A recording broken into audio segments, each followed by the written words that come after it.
We are joined now by Les Grabstein, reporter for our station WLS Radio in Chicago, who's at Candlestick Park, covering what was to have been Game 3 of the World Series at the ballpark tonight. It has been postponed or canceled. Les, thanks for coming on tonight. Well, thank you, Tom. It's very eerie sitting here in a ballpark that should have been rocking with the World Series going on right now. They should probably have been about the second or third inning. It's a virtually empty ballpark except for members of the media and law enforcement officers and several seagulls that are flying overhead like vultures. It's funny you should mention the ballpark should have been rocking with fans. It rocked because of the earthquake this afternoon. I've never, being a native and a lifelong resident of Chicago, never, ever been in any kind of even tremor, much less earthquake. And this thing they're saying now is 7 or more on the Richter scale. And now I know what it's like to be in the middle of one of those Hamilton Beach milkshake machines. All right, so talk to me about that, because you live back in Chicago. You've read about our earthquakes in California. Give me your gut reaction when this thing struck this afternoon.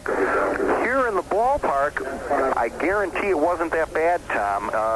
Relatively speaking, everything's relative, because if you were in the city or just on one of the highways, or gosh forbid the Bay Bridge, which I guess is really damaged big time, it was a lot worse.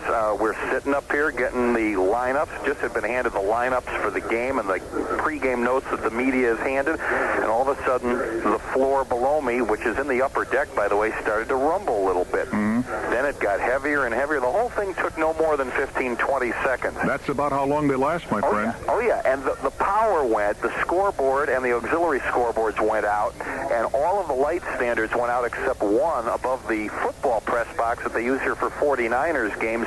2 bottom rows of lights are still illuminated, and that's about it. I think that's on auxiliary power, and they have windsocks with orange and brown, or orange and black, the Giants' colors, and some of those even got shook around a little bit, and the crowd more or less cheered after it stopped. And what was real interesting, it was not a panicky situation here in the ballpark at all. Everybody assumed, the Quake was done, they'd get the thing, the power back on, which they have not, and they'd play ball. Well, there was no way they were going to play baseball tonight. That was rather evident, especially when we realized how bad this was in the whole area around here.